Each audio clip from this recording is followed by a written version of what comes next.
don't know. Anyway, we'll get back to that in a bit, though. I do want to watch this. More police.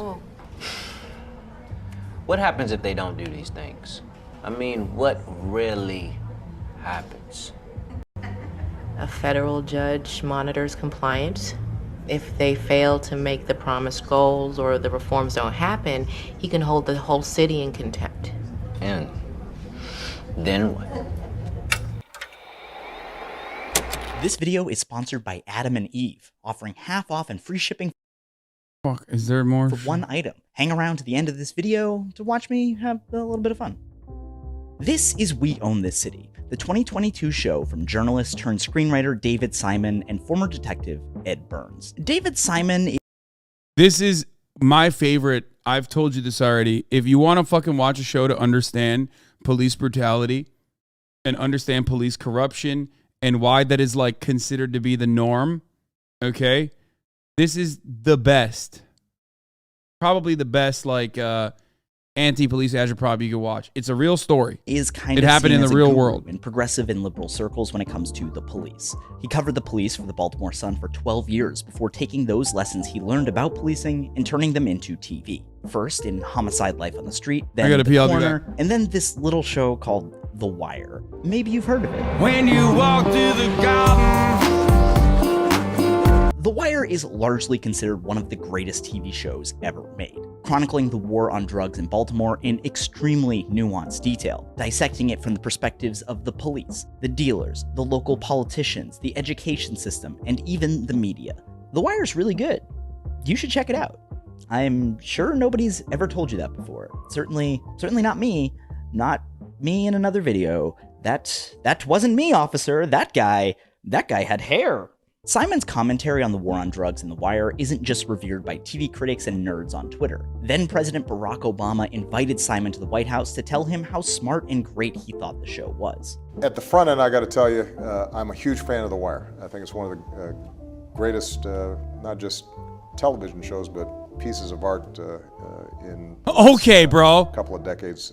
Remember when he called the... So you can imagine. Remember when he called the Ferguson protesters thugs? Yeah, Barack Obama, that guy. Imagine the anticipation when Simon returned to the streets of Baltimore 20 years later with his new show, We Own This City, which tells the true story of Wayne Jenkins and his corrupt gun trace task force, which robs people, committed horrific acts of brutality, and sold drugs that they stole from dealers. At the same time, the show also covers the attempt to reform the Baltimore Police Department in the wake of Freddie Gray's murder. I mean, very unfortunate death while in the caring hands of the police, legally speaking. I dated to the day of Freddie Gray's funeral. Funeral and the rioting that followed. The uprising. Uprising, pardon me. Where The Wire was fiction and told a sprawling story examining every aspect of the organism that is the city of Baltimore, We Own the City is a tight, nonfiction story and asks just one question.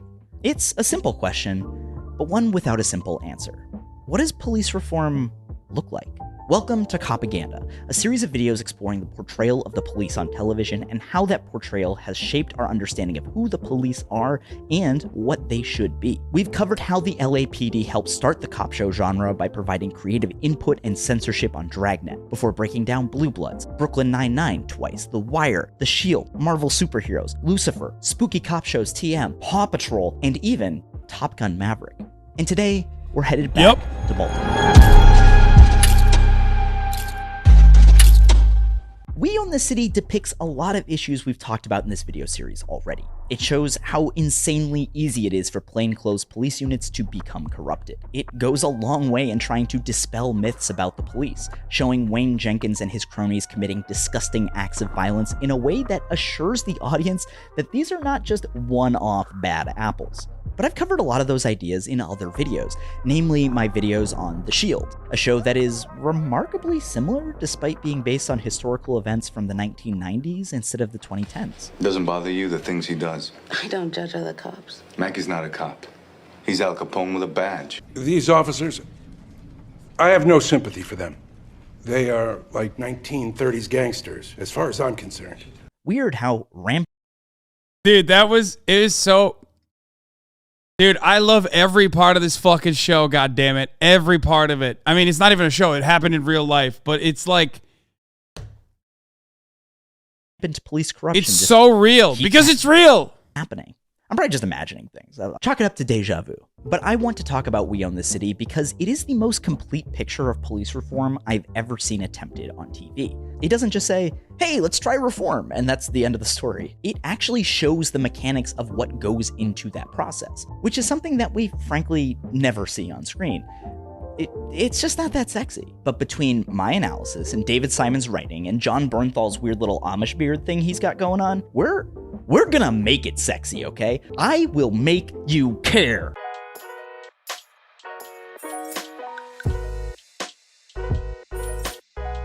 Like I mentioned earlier, We Own the City divides its story into two pieces. The investigation that leads to the demise of Wayne Jenkins and the Gun Trace Task Force, and the Federal Department of Justice investigation brought into Baltimore in response to civil rights violations. We will get to the Wayne Jenkins of it all, but I want to start with the DOJ, because this is exactly the kind of thing that I think police reformists want to see. The federal government coming in and providing some kind of oversight and accountability to city police departments. Nicole Steele is the face of this storyline, an attorney put in charge of drafting what's called a consent decree. We hear this term thrown around all the time on the show. It's like seeing meth in Breaking Bad or sexualized children in Euphoria's writer's room. So this will be your first consent decree. Consent decree. Consent decree. Consent decree. Consent decree. Consent decree. Consent decree. Consent decree. Oof. Mommy, talk dirty to me. Who said police reform isn't sexy? Consent is definitely sexy. But like, what is a consent decree? A consent decree is not a magic pill. It is, however, a court-ordered and enforced mandate that will compel us to make necessary improvements to processes that have long been neglected. At times, it will introduce changes to our organization that may cause anxiety. Police, after all, do not adjust well to change. Long story short, a consent decree is a federal and legally binding court order that demands a number of changes. By the way, I don't know what this channel is, but I'm a fan instantly. Not only because he's like talking about We Own the City. I mean, I assume this is like a typical bread tube, you know. He's got the bisexual lighting, looking like Anthony Fantano, circle glasses, the sluttiest thing a man can wear, obviously. But you know, great. It's on propaganda. It's fucking awesome. And reforms be made in a police department, and puts that department under heightened scrutiny until a federal judge is satisfied with the results and dismisses the decree. Sexy stuff, am I right? It's like that scene in 50 Shades of Grey.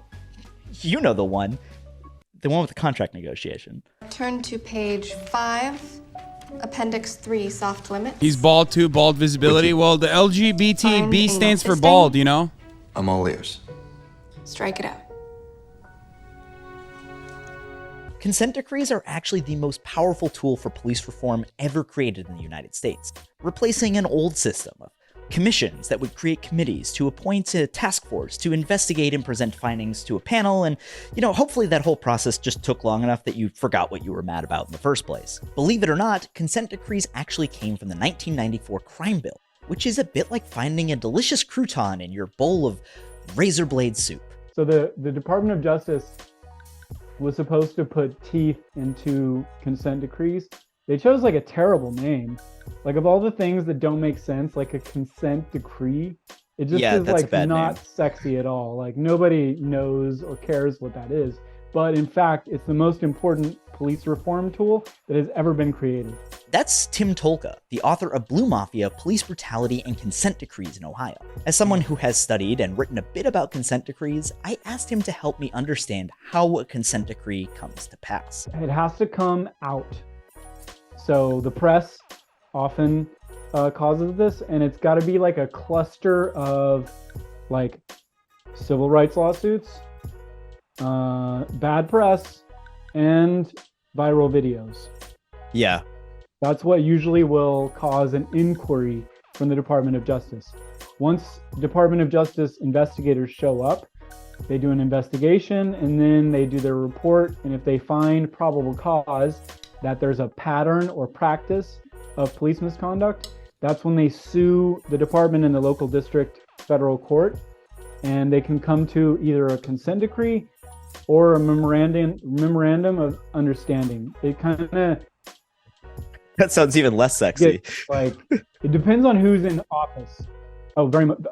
All of it is decidedly unsexy. No, it's very sexy. Keep paying attention. Just imagine the consent decree is written with like Alexander Skarsgård's pec sweat or something. I don't know. And We Own the City does an excellent job of laying out how such a monumental step became necessary in Baltimore. In fact, I got to Baltimore before Freddie Gray with an independent consulting team that was requested by the mayor after the newspaper here revealed a shit ton of city payouts to brutality victims. So that was voluntary. But after Freddie Gray, the mayor went all in, asked DOJ for a full-bore investigation to support a consent decree.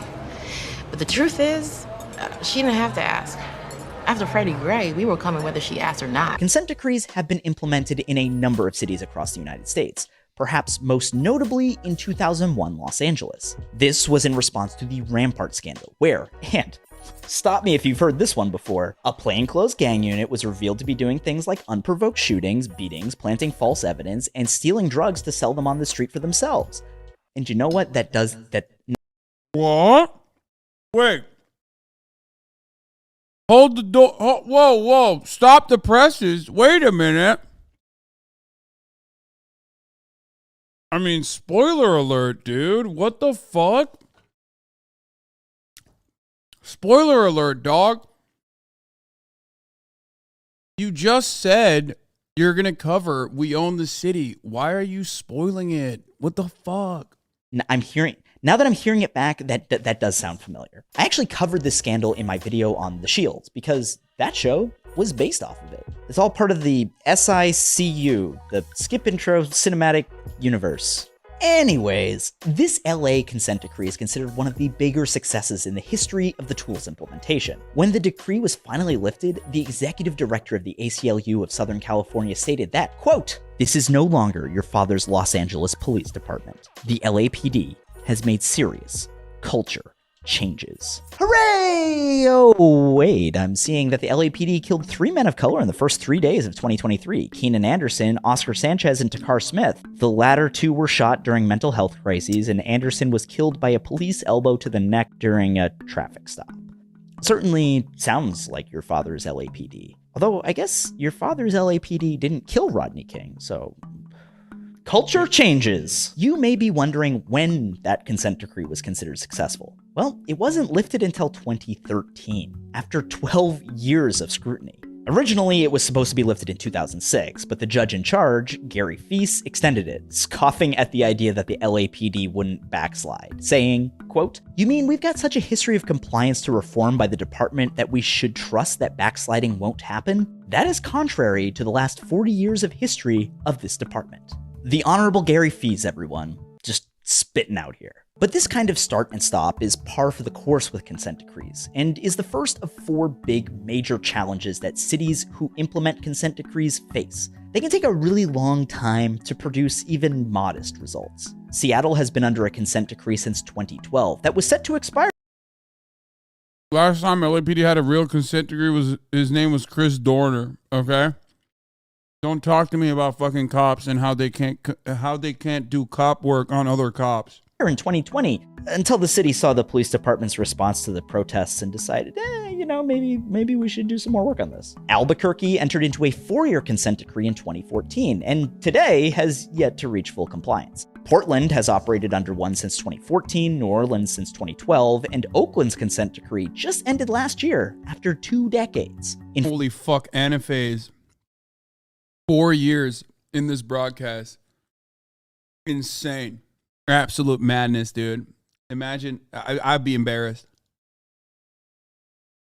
Ferguson, Missouri, where the DOJ found a systemic exploitation of black people by law enforcement, the people working on the consent decree were still just developing policy 4 years after Michael Brown was killed, not even close to implementation. Have those specific policies and practices identified the DOJ, have those stopped under the consent decree? At least one of the things that stood out to me, there were many things, the police sticking dogs on people and biting their citizens. But one of the big things with the statute that will stand out is there were more warrants than people in the city. That's exactly Now, they dismissed a whole bunch of the warrants, but still, on any given night, the line is still wrapped around the building and it's full of black people. But the process has been so slow on the ground in Ferguson, they still haven't even implemented policy yet.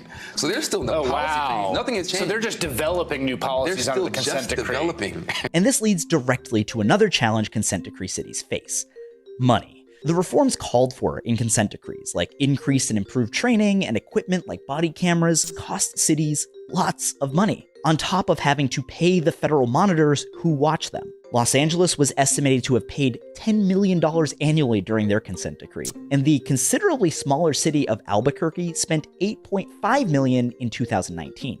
And in this regard, We Own This City paints an incredibly vivid and accurate picture of the conversation these budgets force out of decision makers. What they're asking for isn't going to be possible without additional budgeting.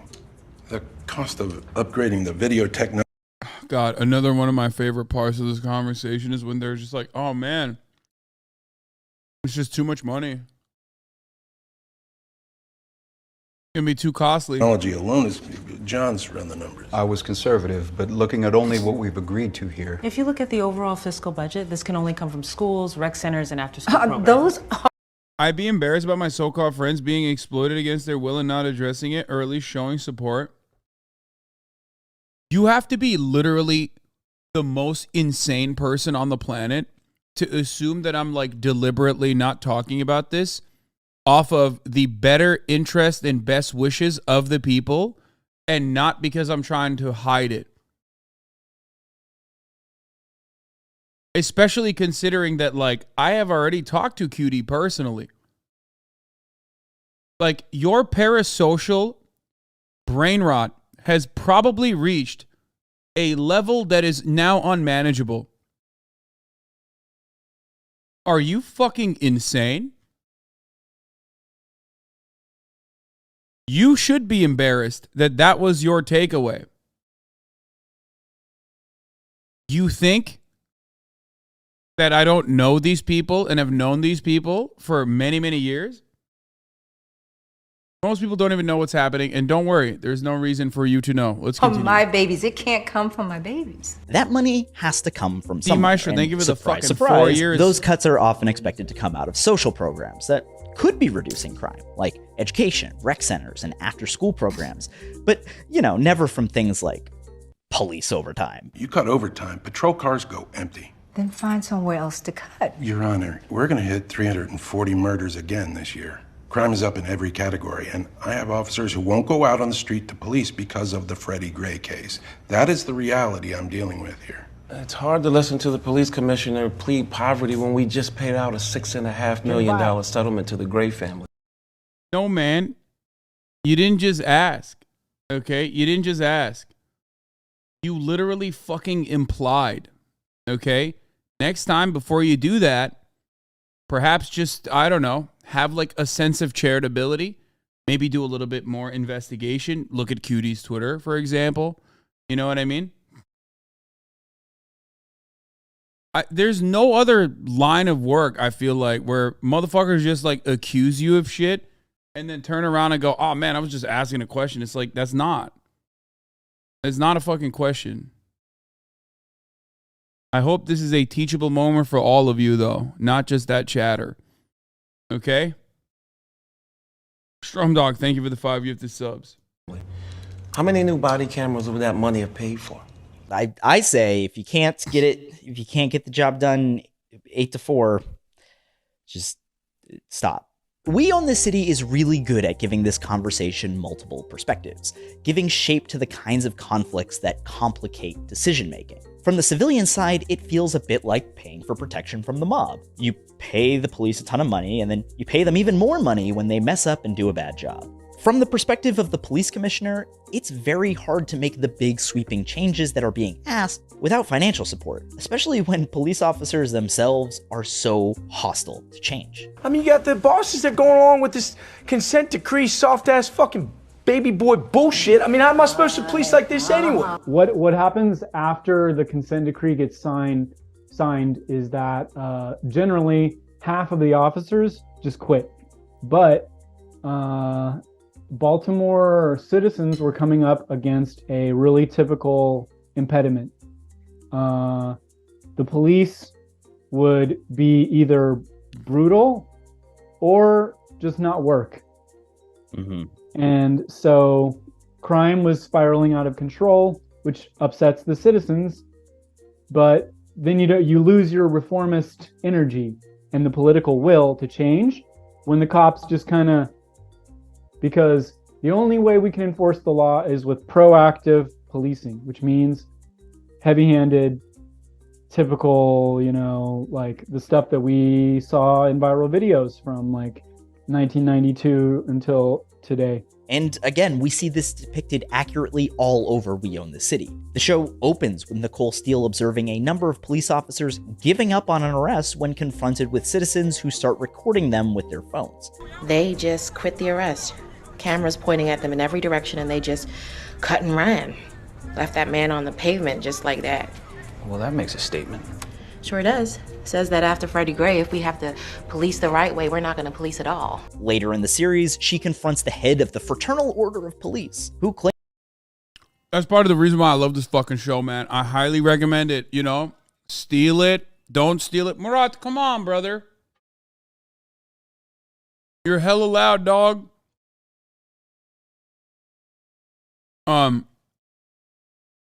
I'm telling you, like, steal it, fucking, whatever it needs to take, whatever you need to do it. Watch this fucking show. It's so good. Pirate it. It's on HBO. Claims that there is no work slowdown, because, he's a super objective source on this topic. Are Baltimore police engaged in a work slowdown because of the Freddie Gray indictments? The union does not in any way endorse a job action. But if you're asking if there are officers who won't risk indictment for trying to clear a corner or make an arrest, I think that's probably the case. Now is a good time to remind you that most organizers don't consider police unions to be the same as labor unions, and for one main reason. Labor unions organize in opposition to capital and the ruling class, while the police are the tools of capital and the ruling class. Protecting property rights and enforcing laws are not inherently bad. Bro, if you think this shit's boring as fuck, I'm not gonna lie, I don't know what to tell you. You're probably in the wrong community. This is like literally a video. If I had time, if I had more free time to be able to like cut video essays like this is the exact same video that I would try to make. Okay? It is incredibly good. I mean, it's great. It's perfect. And the show itself is incredibly good too.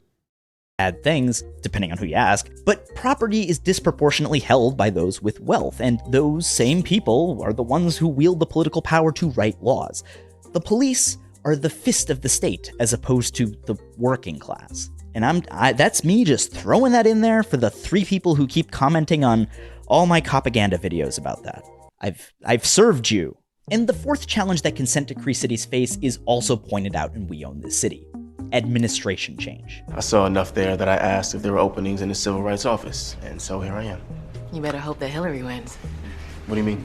She means if the election goes the wrong way, you won't have any work to do for 4 years. In any Republican administration, the OCR is where good lawyers come to die. Oh, there's no way Trump even gets a nomination. No way he can win. Okay. And, yeah.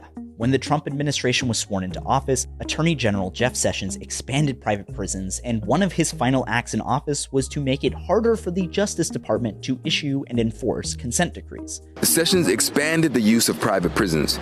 He called for harsher punishments for minor crimes. And when he was pushed out of office, his final act was to limit consent decrees, hamstringing the power of the federal government to force cities like Ferguson to reform its courts and police. When consent decrees can linger on and on, they're incredibly likely to see administration change. And when conservatives take office... The worst part about this is that, like, even consent decrees in and of itself are, like, a Band-Aid almost. Like, I know he talks about it positively here, and it is ultimately a positive thing, but it's just like, even then, it's like, it's such a fraction of a tool, like, that does not complete the story. It's bottom of the barrel type shit. Yeah, except like the show basically proves to you that it doesn't really change much. A consent decree is kind of like what happened in Memphis, right? The Scorpion unit got disbanded. Who knows where those other dudes are going to fucking work in, okay? They're not off the job. And the 5 guys went to jail, but let's say, or are charged with murder. But the entire Memphis Police Department and all the people that are responsible for the Scorpion unit in its inception, all the people that are responsible for all the awful shit that they do, none of that has changed. I mean, that's why he used the Los Angeles Police Department as an example of routine corruption, wanton corruption, specifically avoiding the top of the hour ad break, which comes at the top of every hour. It's very corrupt to do that. Unless you subscribe for $5 or for free, you're not going to be able to do that. If you no longer want to see those ads, then, you can also get gifted a sub. Thank you, Lee Creco, for the 10 gifted subs, allowing 10 people to no longer see the ads.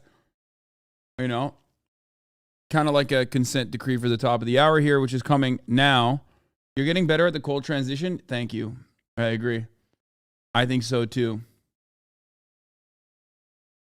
Here's the 3-minute ad break now.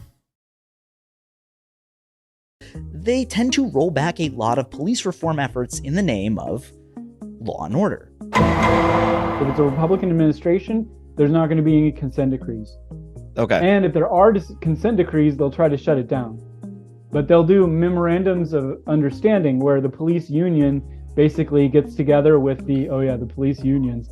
They get together with local activist groups and are like, we're gonna stop beating your people or something. The Trump administration came in, and everybody who studied police misconduct and reform knew that Sessions was going to hamstring the Civil Rights Division. Still, consent decrees are just the sexiest little piece of police reform the American government has ever created, even if they fall flat. It's kind of like wearing a dress that shows your ankles in the 1800s. It's really sexy given the other options, but I don't know, it's not doing it for me. Not to kink shame, I'm just more of a knee guy. I like the kneecaps. Kneecaps and also the back of the knees. Ooh. The real issue that consent decrees run into is that they're asking the police to fix. Cyboss and Got a Fist, thank you for the 5 gifted subs, allowing 10 people to no longer themselves. And well, I'm not sure they're really all that trustworthy.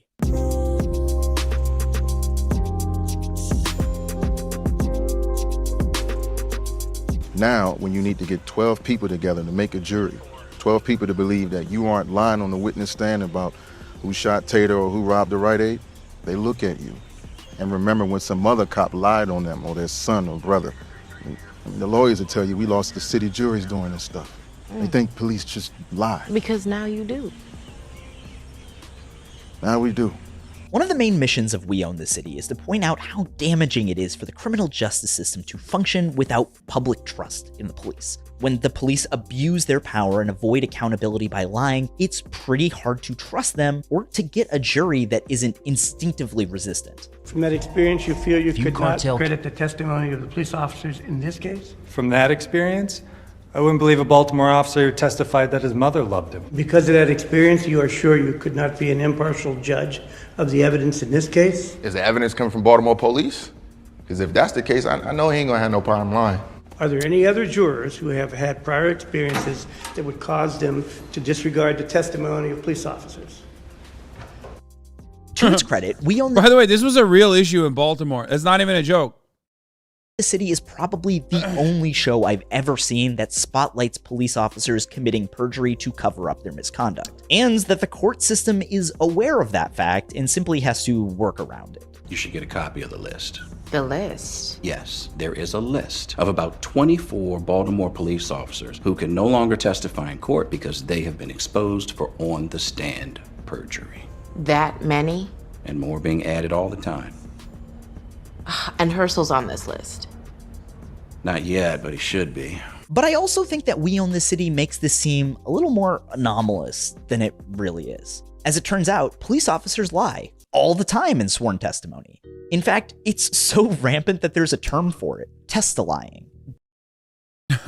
Man, that's crazy. There's the example of Christopher Parham, a black 19-year-old who was tased by the NYPD. Officers claimed he resisted arrest, but surveillance footage showed that the NYPD's account was false. They just lied about it. The district attorney dropped charges against Parham. But the officer was never disciplined, despite having a list of abuse complaints filed against him dating back to 2012. Or take the story of Kimberly Thomas, a black woman whose apartment was illegally searched by the NYPD. The officer claimed he had kicked her laundry bag and felt something hard, which is how he found a gun, and then they searched her apartment. But there was surveillance footage. There wasn't even a laundry bag. They just barged into her apartment. Frankly, life for a police officer is a lot easier if they just lie. They get to obtain evidence without having to deal with that pesky Fourth Amendment. That right there is a drug deal. It's 11:30 in the morning, man. How the fuck do you get there? Come on, man.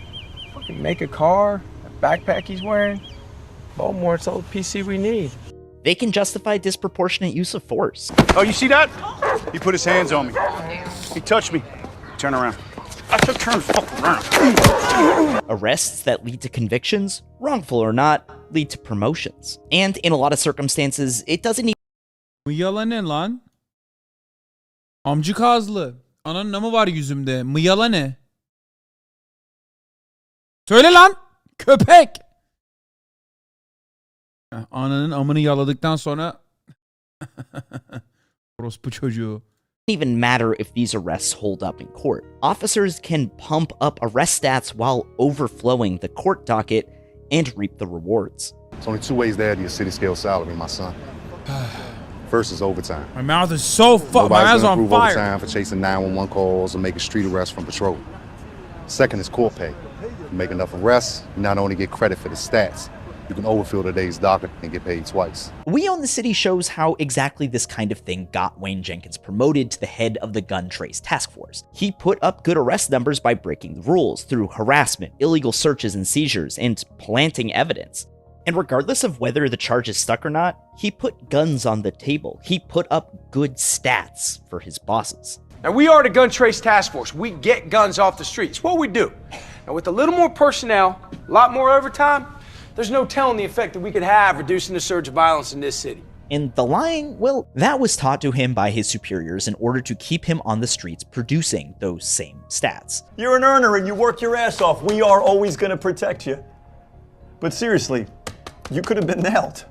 See, it has to seem standard to anyone looking at this that you and any other officers were in serious danger. I know. These are all your talking points, Law? Yeah, that's why I love the show, man. It's a great show because all of my talking points about police are built off of real police misconduct, okay? Or they're built off of how police operate. The reason why I love this show is because it shows a real unit and what actually happened to that real unit. It shows the legitimate talking, they're not my talking points. They're just facts, objective facts about police misconduct, police violence. They're not my points. They're just what cops do.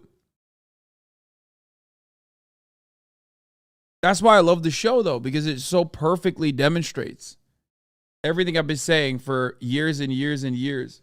I don't even see the part in here about the broken bottle. I'd hear about that from your partner. Yeah, look, that fucker, he didn't just drop it. I mean, yeah, he did. He threw it right at me. But it's not just the Wayne Jenkinses of the world. Because of the way prosecutors rely on the police to do their jobs, they're unlikely to ever challenge lies or to investigate them when presented with clear evidence.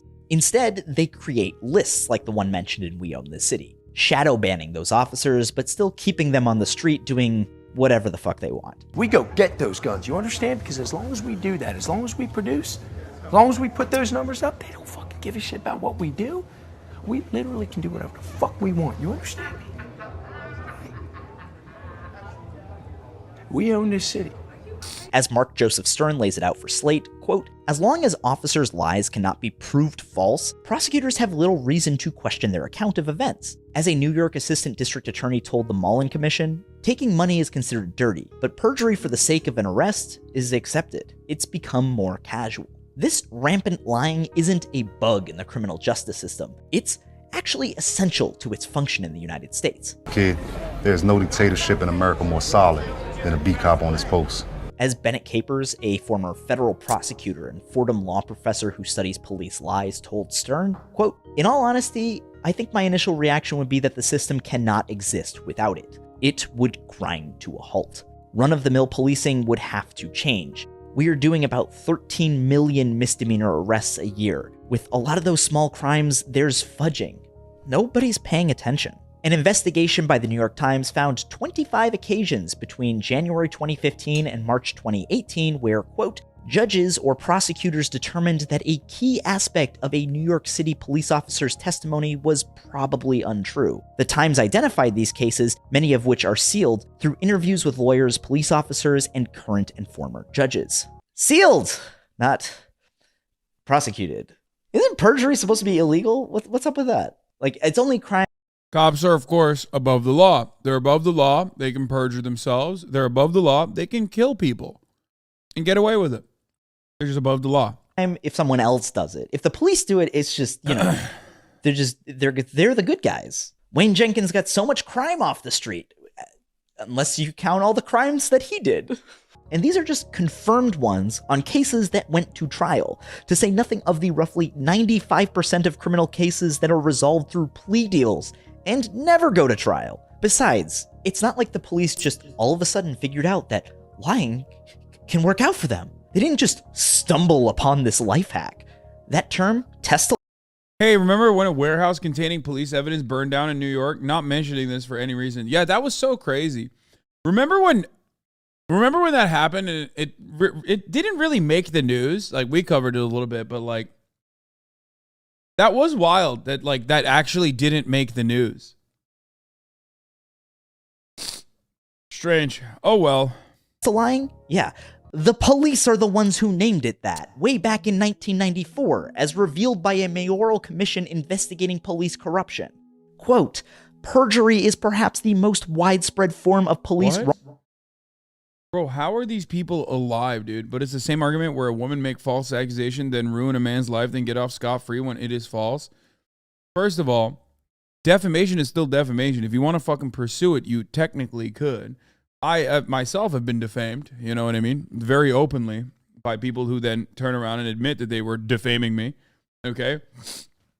But the reality is the likelihood of someone lying about a sexual assault that happened to them is definitely infinitely less likely than that sexual assault being real, at least statistically speaking. Of course, there are plenty of people who lie. I don't know how you decided to bring this up. I don't know how you chose to bring this up here in this conversation. Who are you guys kidding? It was holding all those rape kits that they were never going to process. I'm sorry. The NYPD, everyone told me cops love investigating rape charges. So as a matter of fact, I think they were just about to get to them. Like literally that day. They were just about to get to the rape kits, dude, in the backlog. And fuck, wouldn't you know it?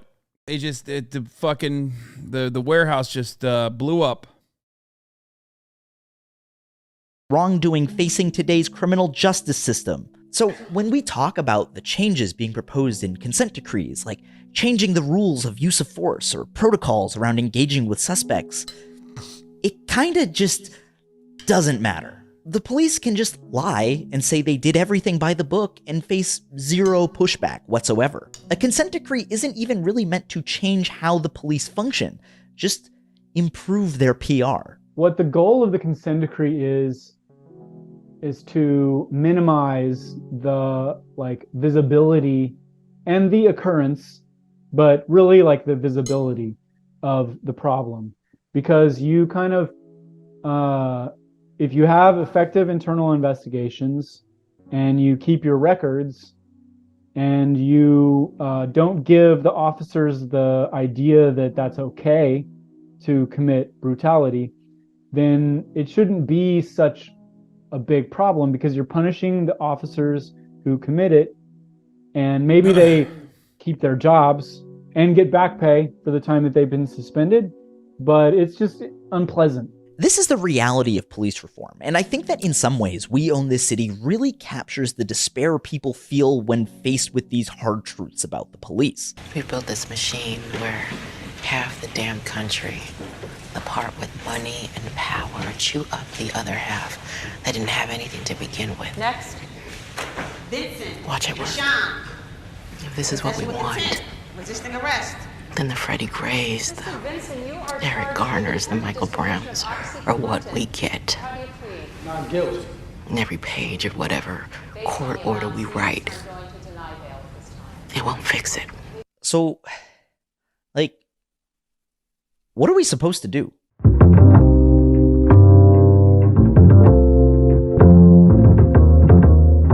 Back in September of 2022, David Simon, the prickly personality he is, got into it on Twitter with some police abolitionists who were calling The Wire conservative art. He fired off a long thread about how the war on drugs has corrupted the mission of policing, incentivizing stats over police work, driving mass incarceration, and how you can't abolish prisons and the police overnight, which again, I don't think any serious person is arguing for. If we're being honest about it, he was kind of a dick. But it echoes what Simon said in an interview with the New York Times for The Wire's 20th anniversary. All the discourse about abolish the police or defund the police. I'd be happy to defund the drug war. I'd be happy to change the mission, but I don't want to defund the police. Good police work is necessary and elemental, or my city becomes untenable. I've seen casework.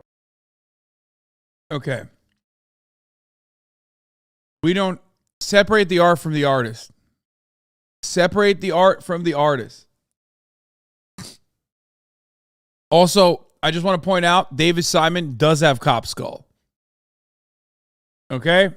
Just something to remember when you think about the formative work that he's put forward, which is incredible. It's awesome. Both The Wire and this, obviously, like, must watch. Big time fan. But he literally has cop skull. You probably nailed it the moment that you saw it. It is what it is. Done right, and I've seen casework done wrong, and it matters. This, I think, is exactly what those Twitter abolitionists were calling conservative. That even for someone like David Simon, who can see all of the issues with the police and the barriers to change, he still just can't quit them as an idea. For the record, the idea of defunding the police is that we might be able to better prevent. Like the part, by the way, as far as like, he says nobody can do abolition overnight. I agree with that. I don't even have like an issue with the theory of like a theoretical force of enforcers, like what the cops are supposed to be doing, like being a necessity in society to a certain degree. I, however, do think that it is the most funded, heavily funded arm of thugs that you could ever think of, which is why I find it hilarious whenever motherfuckers are like, oh, I don't want to defund the police. Oh, I don't want to defund the police. Like, what do you mean, bro? Like, that's the part of David Simon's analysis that I disagree with, because it's like, dude, it's insane. Like, they're crazy. Crime if we diverted money away from militarized police departments and used it to fund social programs. As the theory goes, people would commit less crime if they were less desperate, which makes societies have agreed upon policy, and policy ends up being enforced no matter what. What we can do is do that enforcement without murder. Yeah, that's it. Yes. Even police abolitionists. Sean Hannity never burps in the microphone. Even police abolitionists will still advocate for like some kind of community enforcement. You know? You have to. You can't fucking get in a circle and say Kumbaya, my lord, to like Kumbaya, my lord, the rapists away. You know what I mean? The pedophiles away. Like, that's crazy. It's insane. Also, we already know what happened with community policing. Let's be real, okay? Chop. Yeah. We gotta take the guns away from these fucking these gangsters in the police force and give them to like other random people so they can shoot black teenagers instead. You know what I'm saying? Makes a lot of sense to me. After all, we know that a number of sociological factors correlate really strongly with crime, and especially violent crime, like housing and food insecurity, residential segregation, mental health, employment, and so on and so forth. But it's not just in these comments. You can see Simon's resistance to siphoning money away from the police all over the show. While he's not sympathetic to Jenkins and his team at all, the show does portray them as poor working class. Okay, Danny. Might have to go in the old secret stash then. Look at this shithole. The city doesn't pay us enough to fix this. The crabs are expensive. But they are. I mean, it's true. They are. I mean, they're fucking well-funded, better funded than the rest of the working class, that's for sure, and get fat fucking benefits, which he also personally mentions as well. But they are technically still working class. They are. They're just class traders. Class trader implies that they are working class. They're still working class, but they're class traders.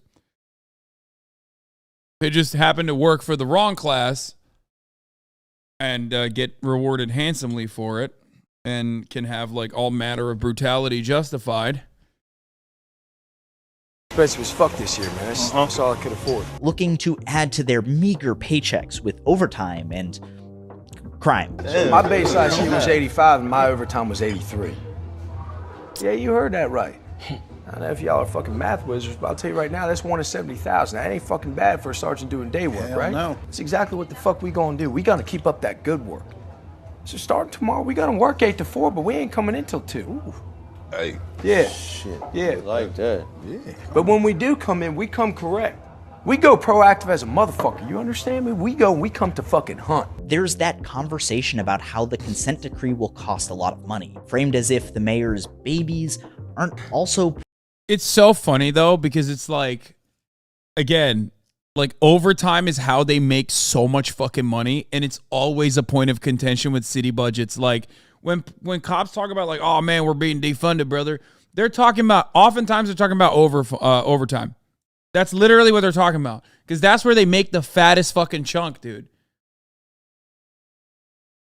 Always, dude. Yeah, John Bernthal nailed this character. I mean, his fucking accent is so fire. Programs that could help reduce crime. Now you're telling me to cut pay from the guys who are working. Your job is to keep crime down with the resources that are available. And with the money we're spending and the crime rate out of control in Baltimore, it will no longer be available. No money for my babies. Fine cuts. It's a vision that is decidedly pro-good police. For Simon, these aren't issues inherent to the police, but that can be traced back to the war on drugs. I don't think it's crazy to imagine this scene as David Simon himself reaching through our TV to talk to us directly. Yeah, I hated this part. Least favorite, most unnecessary, almost like Aaron Sorkin-ass part. What the hell is a war on drugs? What does that mean? Waging a war. Because he's like, yeah, I'm a good cop, but I saw good cops become bad. Like, shut up, dude. Against citizens. By definition, it's separating us into two opposing camps. The colonizer and the colonized. Ah, Albert Memmi, very good, yes. And with the war comes police militarization, SWAT teams, tactical squads, stop and frisk, strip searches, a complete gutting of the Fourth Amendment. It was like we're fighting terrorists on foreign soil. And I don't disagree. The war on drugs was bad and continues to be bad. It has led to mass incarceration that disproportionately targets black and brown people, and the country remains awash in drug overdoses and deaths. Things would definitely be better if the war on drugs ended today, tomorrow, yesterday, immediately. But there's something kind of weird about that speech too. It's very nostalgic for a simpler time of policing. Yeah, like civil rights era policing, man. We got to go back to the good old days where the good old boys were running the fucking, they were running the blocks. You know what I mean? That's exactly why I didn't like that. In a way that kind of inadvertently undercuts Simon's point. I came on in 72, walking foot up in the Northwest, and then plainclothes ops, after that narcotics, and I did my longest stint in homicide. After my retirement, I ended up back here at the academy teaching. Sounds like a rewarding career. It was. I loved being a cop. You know, I loved it when the job meant something, when you could make an arrest for a street robbery or a rapist or put down a murder. There was nothing finer. Did you catch that? Yeah. That's what cops do.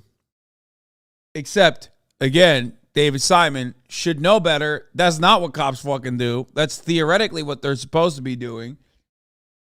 Policing was a lot better back in the day, before the war on drugs. Except that the war on drugs started in 1971. It's been waging for the entirety of that guy's career. There is no before. We're talking about a practice that is over 50 years old. Besides, it's not like policing in Baltimore was without its racial brutality issues before the war on drugs. In 1942, black soldier Thomas Brodus was assaulted by a white officer named Edward Bender. Later, a gubernatorial commission found that Brodus was fleeing when Bender shot and killed him. Bender was charged with murder, but the charges were dropped. Brodus was the second black person Bender had killed. The police killing black people, a story as old as America itself. Baltimore police... I mean, literally. That's why we talked about the inceptions of police in the South and the inceptions of what would be known as a police force in the North. It was always about commerce. It was always about trade. It was always about capital, protecting capital. What was the capital? What was the primary capital in the South? Slaves. So it was slave patrol. That's what the first earliest formation of policing was. Commissioner, and I'm going to butcher his name, and I don't care because he's a piece of shit, Donald Pomerleau, who served from 1966 all the way to 1982, created the Inspectional Services Division and used it to bring the city under heavy surveillance. As Rutgers Associate Professor of History Mary Rizzo notes, the ISD monitored, quote, the supposedly subversive activities of 125 different groups, from the American Civil Liberties Union to... I wonder what kind of activities they were monitoring. I wonder. The Black Panther Party. Like, not the fucking glaze up socialism, but like, or Marxist movements, but there is a very real through line between, movements that focus on emancipation and Marxist movements that was usually just, they went hand in hand. Using wiretaps, photography, infiltration of groups, and telephone records, ISD officers were so excessive that one warned his relatives to never stop at a political rally out of curiosity, because they would be added to the division's extensive data gathering operation. Pomerleau would be accused of using this surveillance to bust unions, harass black-oriented and anti-Vietnam War organizations, and to intimidate journalists. Michael Olseker of the Baltimore Sun, the good old days, man, when cops were doing what they're supposed to. Fuck you mean? Where David Simon used to work, described meeting the police chief in the mid-1970s. Quote, listen, he said, I know where you've been, I know who you've talked to, and I know what you've been told. And he did. In other words, the police misconduct we see in We Own This City, warrantless searches and seizures. I got Fourth Amendment violations, warrantless searches. No goal of conviction. Doesn't go to court, pulls them off the street till they see the court commissioner in the morning, then they drop the charges. And targeted harassment. Jenkins had this thing about anybody over like 18 carrying a book bag. You figured they were concealing drugs or weapons. These existed independently of the war on drugs. So what policing is David Simon really nostalgic for? What halcyon period could he possibly remember? I'll be as charitable as possible and say that this is just like boomer thinking, okay? It's like boomers that, talk about an era where like labor rights seemingly were better than now.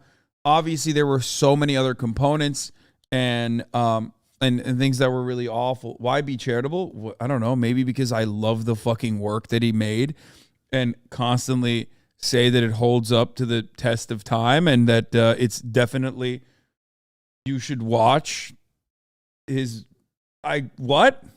you should watch the thing that he made. Anyway, yeah, nostalgic for an era that they didn't know better, and nostalgic in general for an era that never really existed. Remember, there's this final text at the end of the series, which implies a pretty strong correlation between the murder rate in Baltimore and the police slowdown following Freddie Gray's death. Simon loves to use homicide detectives as his example of good police. In both The Wire and We Own This City, he differentiates between the good police solving murders and the cops who police drugs. I'm not a narco. I don't dirty people because I don't give a shit about a possession charge. I'm a murder police. I'm here about the bodies. He separates homicide from the rest of the police and tries to argue that the war on drugs has tainted things. Murder police can always be used to bash activists. If you defund the police, what will you do about murders? And look, the statistics We Own This City cites are certainly accurate. There was an undeniable and near immediate explosion of crime in Baltimore following Freddie Gray's funeral. But I think that the way We Own This City presents this information is emblematic of a trap that we all too often. It's funny because even in the context of his own show, the good cop still protected a bad cop, showing that there is no such thing as a good cop. Yeah, that's why I like him. Because he can't, like, especially when you are covering a real thing that happened, okay? He personally basically undermines the point that he might hold on to in the real world, because in the real world, cops are bad, whether David Simon doesn't want to believe it or not. And therefore, when covering what happened in the real world, the best cop in that story is the one that felt so conflicted about his actions that he killed himself. Like, that's not a positive fucking ending. You know what I mean? And even then, he tried to kill himself to make it seem like it was on the line of duty death. Unironically, doing cop shit, even in death. That's such a cop moment. Killing yourself in the line of work is the most cop way of going out, dude. To just literally continue, like, lying, even in death. Anyway. Chat, you can't spoil a 21-year-old show. Guys, this is not The Wire. What I'm talking about is not The Wire. What I'm talking about is We Own the City. And it's a relatively new show, but it's not a show at all. It happened in real life. What the fuck? Often fall into as Americans, that we have only ever known crime to be addressed by the police. We see the world as this big-ass knob where we can turn more police or less police, and those are the only two options. And sure, with all things being equal, police are a better option for fighting crime than sitting on our hands. But that's not what defund the police activists are arguing for. Besides, the police are designed to solve murders, not to prevent them. They come in after the crime has been committed. And even if they are better than the cops on the front lines of the war on drugs, they're still part of the same system. Fruits of a poisonous tree. Which, ironically, David Simon shows. Well, of course, maybe if it were up to him, he wouldn't show this part. But, like, this happened in the real world, so of course he has to show this part. So, spoiler alert, literally the good unit and the guy from the good unit who wants to do well, not a good guy. Talk to police. I'm homicide. It make no difference to me. Ain't nobody born homicide. Were you one of those jump out boys? I did that for a while, yes. And some of y'all rob people. Hell, I got robbed my damn self. Look, nothing personal, but I've been living in Baltimore all my life. I know. Look, there are conflicting studies about how much police presence reduces crime. There's this study, often cited by conservatives and police defenders, that implies that, quote, adding a new police officer to a city prevents between 0.06 and 0.1 homicides. The U.S. Office of Justice Programs released this study in 1985 and found that, quote, an examination of the relationships. Yeah, they're like, dude, I love that. They're like, listen, here's how you do it, okay? Everyone's a cop. Which, by the way, of course, is ironic because, like, considering how much cops kill, okay? Considering how much cops kill, if everyone was technically a cop, the murder rate would skyrocket. There would just be no convictions. You know what I mean? What is this? In a huge leap for accessibility on Twitch, Hasan Piker has started live dubbing his news coverage in Spanish for foreign viewers. Niños, mira dibujos animados, gráficos para hacer niño jugador. Feliz como programa para niños. Muñequito valorante mundo con un arco iris. No come Counter-Strike con corredor oscuro y pistola realística. Valorante como casa de muñecas. Valorante jugador correr desde CSGO miedo del mundo oscuro y realismo. Oh, God. Yes. Is that racist? Dude, This is my favorite type of thinker, okay? The best type of thinker who goes, someone speaking in a different language? Well, that's racist. Duolingo is literally creating white supremacist racists every day, dude. It is so fucked up. Fellas, is it racist to speak a different language? Between population, number of police per 1,000 population, crime rate, and crime rate ranking for 26 major cities fails to reveal consistent relationships among these variables. There is very little correlation between police department budget size and violent crime. Baltimore ranks first by a mile in police spending per capita, yet still holds one of the highest homicide rates in the country, over 8 times the national average. And guys, that just means they need more cops. Like, listen, here's how you solve it. Everyone's a cop. They go in there. How about instead of a consent decree, they consent to making everyone a cop? Okay? Therefore, we already saw the statistic. For every 17 cops, a 0.1% reduction in homicides. I'm sorry. Make everyone a cop. And has been above the average for a long time. In that same interview about The Wire's 20th anniversary, Simon's writing partner, Ed Burns, was a bit more amenable to the idea of defunding the police, saying, recently, the Biden administration and the New York mayor's administration said they want to increase the number of police on the street. It amuses me that what they're doing is a definition of insanity. You try something, it doesn't work. You try it again, it doesn't work. It's about time you try something different. They're still trying the same thing. Granted, defund the police is not the right way of presenting the argument, but rechanneling money away from the police to people who could better handle some of the aspects of it would be good. And then doing something even more dramatic, like creating an economic engine other than drugs to help people get up and start making something of their lives. This is going to shock you, but I am inclined to agree with Burns. I am not sure we can look at... People are always like, yeah, defund the police is really bad. Here's what we should do instead, and then describe what defund the police is. Which is always funny. Is like, it's hilarious when motherfuckers are like, yeah, honestly, I think police budgets are really high. So what we should do is maybe like, I don't know, take away some of the budgets and like put it into social workers and like maybe, try to solve some of the material inequalities. Like, but definitely, I don't want to defund the police. No, I don't want to. I don't want to defund the police. No. I hate that. I'm not a fan of defunding the police, actually. What I'm saying is, just like their budgets are so high. Look at how the police have operated for their entire existence and credibly argue that we should pump more money in the form of consent decrees and reforms and hope that this time they'll fix themselves. You're asking me what happened. Is it really dumb slogan just like BL? Both don't take into account the stupidity of the average American.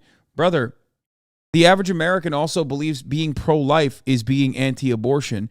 Those motherfuckers were able to make pro-life stick.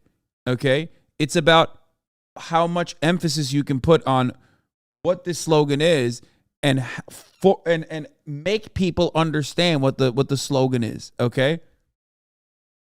It's not just because Americans are dumb. It's also because most people on the left are fucking cowardly and don't want to back any kind of statement. Do you understand? It's so weird how it's never right-wing slogans that end up getting this kind of skepticism, but it's always left-wing slogans that end up getting eviscerated by the public consciousness. It's so odd. It's so odd. I wonder what it is.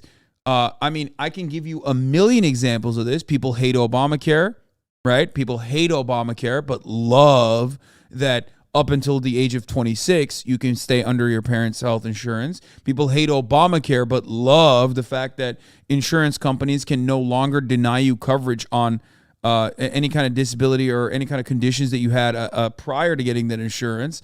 You know what I mean? It's because conservatives are so good at dissecting, undermining, and destroying any kind of propaganda, any kind of fucking slogan, and make you like associate things that are not even associated with the slogan itself.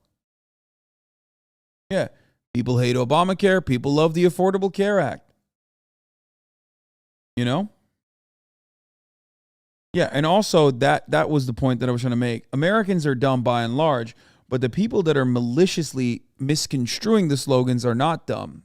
Well, at least they're like a little bit smarter than the average American, and they know how to manipulate the average American, okay? That's how that part works.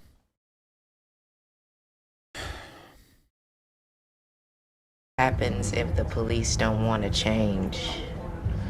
No, I'm saying that we are the people the police department hunts and kills and captures.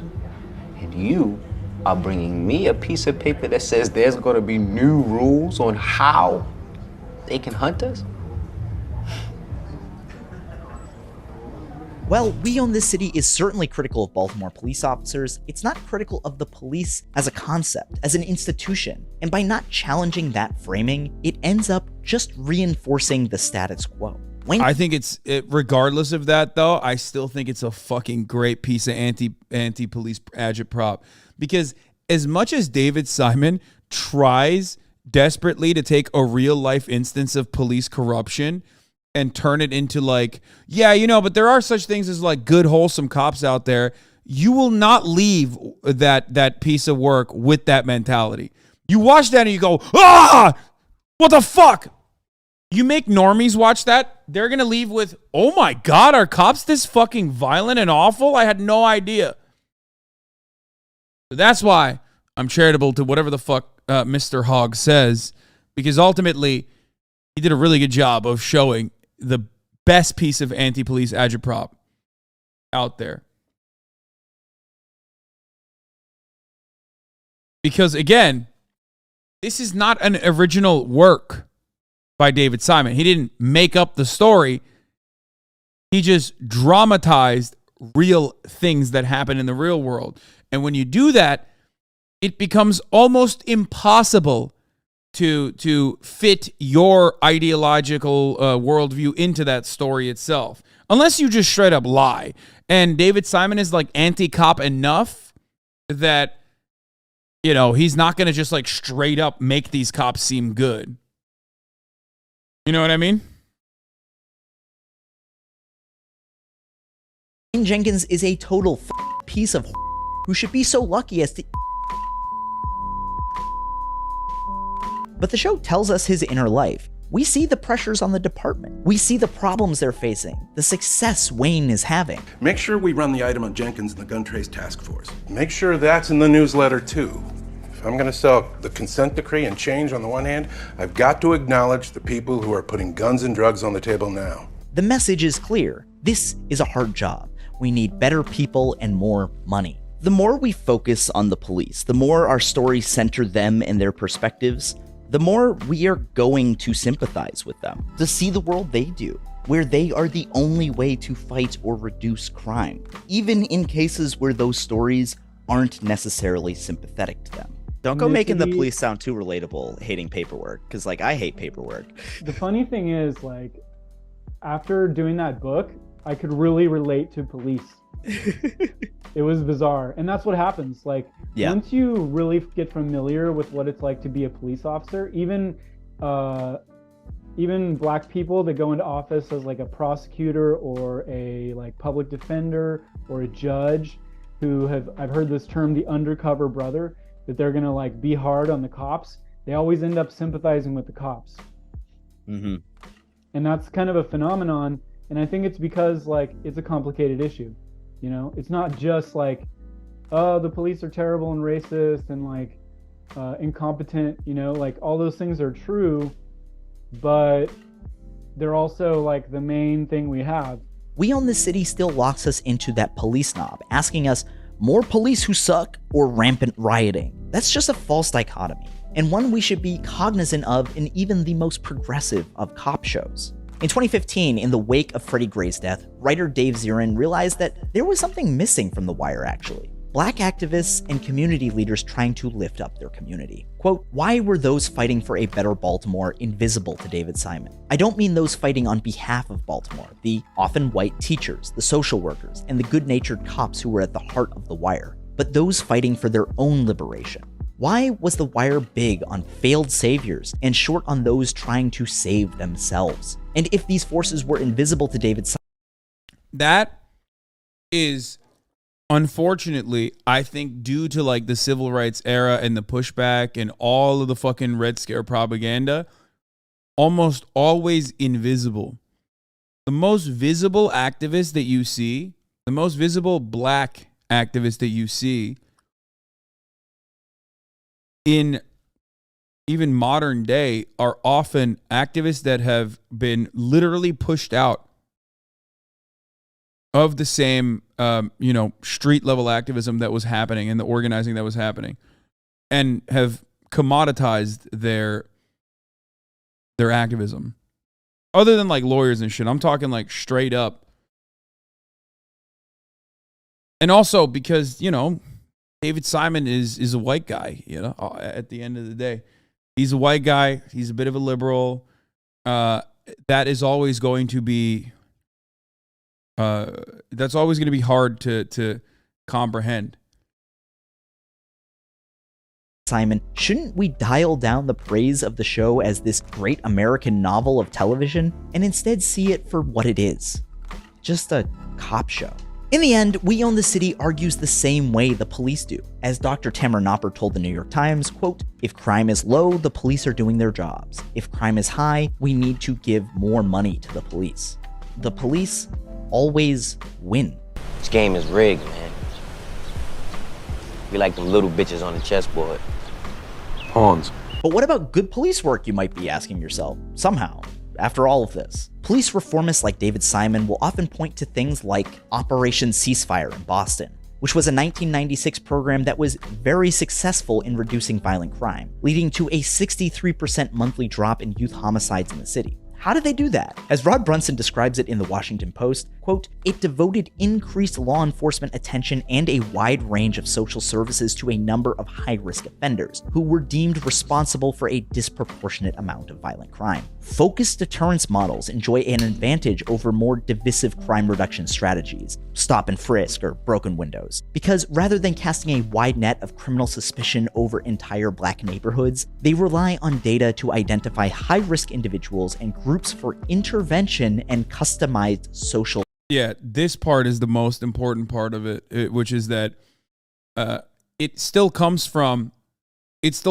understanding why crime happens and taking the initiative in the form of social services to identify high-risk individuals and offer them, I talk about this all the time and people consider it to be like silly sometimes, but like literally after school programs, basketball leagues, shit like that have demonstrably decreased.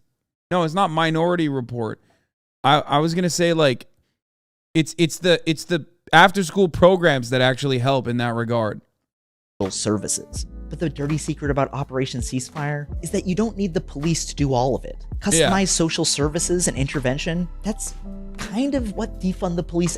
Dude, you know what that's like? It's like fucking Aiden Ross working out every goddamn day, okay? Doing cold showers, cold baths, eating right, and then thinking that it's because he stopped masturbating, that he feels like his health is improving, okay? It's like, oh, look at the cops. Look at how well they're doing. It's like, bro, they're doing all the other stuff that's the correct stuff. The correct stuff that the activists are saying you should be doing. It's not the fucking cops. Cold showers, Lamont? No, like fucking, like doing ice baths and shit. You know what I mean? Like cold therapy. Stuff like that. How the fuck do you do all the good things and then think that like this additional thing that you're doing in the form of NoFap is actually what is responsible for you getting better? Okay? It's not the NoFap, man. It's all the other good shit that you're doing. Activists are advocating for. We Own the City depicts a ton of legitimate problems with the Baltimore Police Department and the hard challenges reformist policies face. But in the end, David Simon and his show can't find it in themselves to find fault with the institution of policing, instead focusing all of their ire towards the war on drugs. The drug war. Exactly. And in a war, you need warriors. In a war, you have enemies. In a war, civilians get hurt and nobody does anything. In a war, you count the bodies and then you call them victories. Is the Justice Department or even the Office of Civil Rights ready to declare that we long ago lost this war? As Stuart Schrader wrote in his review of the series for Boston Review, quote, Simon would have us believe that cracking down on drugs is the main thing police do nowadays. And if only they left that goal behind, policing would become more just, and police would be more accountable to Black Baltimore. It seems like Simon needs the war on drugs more than the cops do. It is his master explanation of what is wrong with policing. Even though it was not the GTTF's primary campaign, the police have shown us time and again that they don't want to change. They are doing exactly the job they were given. Half the department has quit working to protest the Freddie Gray indictments, and the other half can't stop beating on people. And both halves tell me the job can't be done legally. If the job requires some of the things that I've already seen and already heard, then I think it is fair to question what these people think the job is. She's out of here dishing out fucking charges to these police officers for doing their job. That's all they doing. That's all they Dude, I fucking love that. Is another incredible scene. Dude, all of these are so good. Like their reaction to fucking any kind of pushback, even if the pushback is like literally to help them improve their PR with the public. It's just like they're so mad as someone saying, hey, bro, like you can't do all this shit. Yeah, they did their fucking job. The fuck else? We're doing our jobs. What do people want? For us to stop policing? For what? Hey, easy. Let a man do his job. Because if you want to do this job, then you're going to get complaints for doing this job. We were the ones who got the guns, who brought the drugs. We were the cops they wanted. In 2020, a number of cities said that they'd think about defunding the police, and some even promised to. But then, a violent crime wave shook the United States! Or at least that's what you'd think from listening to many news outlets and politicians. God, the amount of fucking coverage I've done on this level of like media propaganda alone, I think this took like it shaved a couple years off my life, dude. For the past like 2 years, 3 years almost, like since the defund the police and the inevitable backlash by mainstream media, like I have nonstop covered how big of a fucking lie this was. And it's even like brain rotted relatives of mine, as you guys know, famously Uncle Jank. You know what I mean? It's like it was so successful. It was so fucking successful that I don't know, you just feel powerless when you see something. When you see something as when you see something that goes along with already like pre-established hierarchies, and the media takes like at least a little bit of initiative to just increase the dial a little bit, it's just impossible to fight. It's impossible to avoid like the top of the hour ad break. You know what I mean? You're like, fuck, how do I avoid it? And you're like, fuck, at the top of the hour, there's still a 3-minute ad break. Like, how can I avoid it? Well, fear not. You can subscribe for $5 or for free. With the Twitch Prime. Twitch Prime is free. You can also avoid it by getting gifted a sub, if you're lucky. These are the ways. Okay?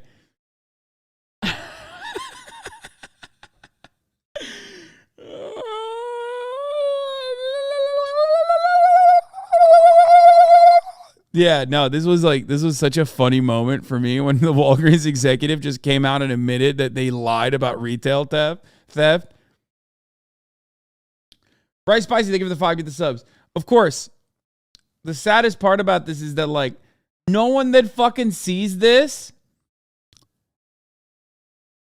no one's gonna see this story because they just like quietly released this in the beginning of January. And all the people that like saw the